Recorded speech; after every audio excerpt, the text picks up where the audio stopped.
everybody. Today we're going to go ahead and demonstrate to you one of our brand new items. To my left, you're looking at our 3 horsepower meat grinder, size 32. Okay, now it's going to be all stainless steel unit. You have a control right here, start and stop. For the function, you will be included with the disc already. Another attachment over here on the top.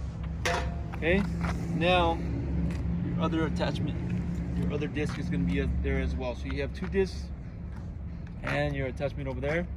Now it is 2200 watts for this meat grinder, and you can use it either 220 volt or 110.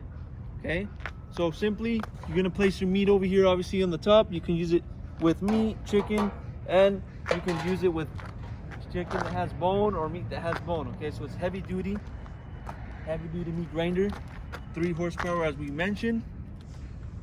Okay, so that's going to be a little demonstration on this meat grinder. If you're interested in one of these units, feel free to go on our website, coolerdepotUSA.com. We'll update more information, including the price for this particular unit.